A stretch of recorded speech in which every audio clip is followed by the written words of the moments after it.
Standard 8, Subject General Science. Lesson number 14, Measurement and Effect of Heat. Measurement and Effects of Heat.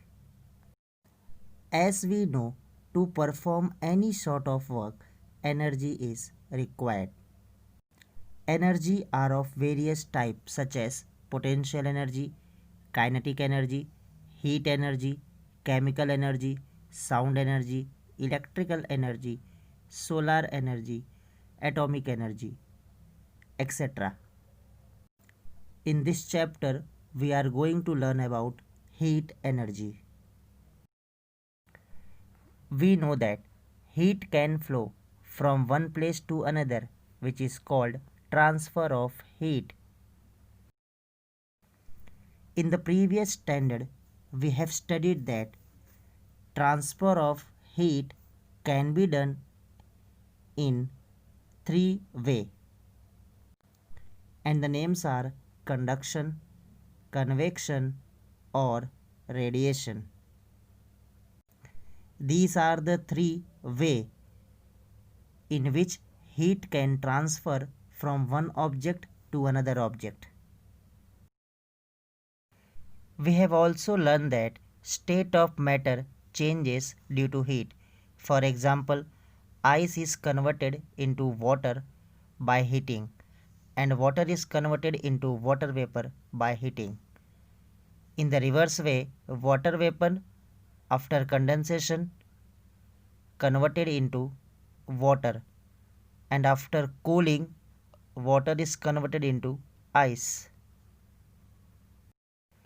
We have also learned that copper, iron, these are the good conductors of heat, while the other hand wood, plastic are the bad conductor of heat.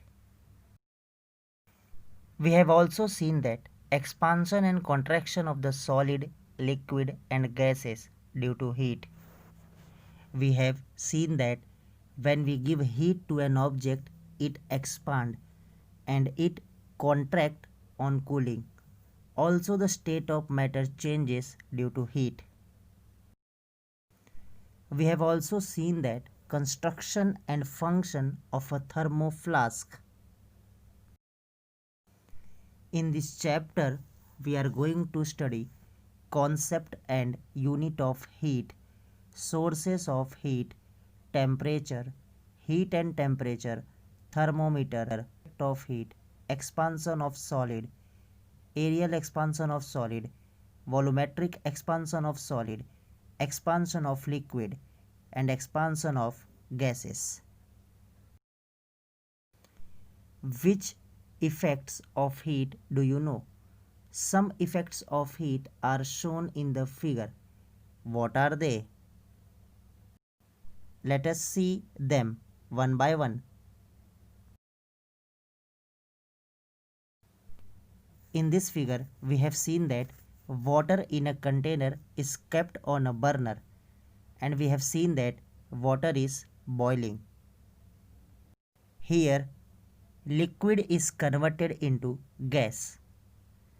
Here, the state of matter is changing due to heat.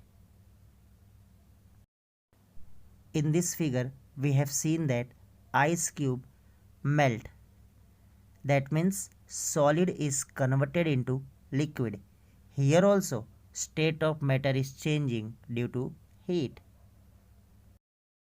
Here in this figure we have seen that when fire stick is rubbed at the coated end of the matchstick, it will catch fire. That means here chemical energy is converted into heat energy. In this figure, we have seen that a hot air balloon is rising up due to expansion of air caused due to heat produced during combustion of fuel. We have know that heat flow from one object to another. But do you know which factor determine the direction of flow of heat? Yes. Temperature difference determines the direction of flow of heat. Heat flow from an object at higher temperature to an object at low temperature. Temperature of an object tell us how hot or cold that object is. The temperature of a cold object is lower than the temperature of a hot object. Here, the temperature of a ice cream is lower than the temperature of tea. Unit of heat. SI unit of heat is joule and the CGS unit of heat is calorie. 1 calorie is equal to 4.18 joule. Now the definition of 1 calorie is 1 calorie heat is the heat required to increase the temperature of 1 gram of water through 1 degree Celsius. So dear students, we will see the remaining topic in the next video. Thank you.